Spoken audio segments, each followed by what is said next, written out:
أعوذ بالله من الشيطان الرجيم.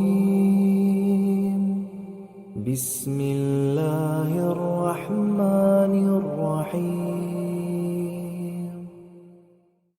ويل للمطففين الذين إذا اكتالوا على الناس يستوفون وإذا كالوهم أو وزنوهم يخسرون ألا يظن أولئك أنهم مبعوثون ليوم عظيم يوم يقوم الناس لرب العالمين. كلا إن كتاب الفجار لفي سجين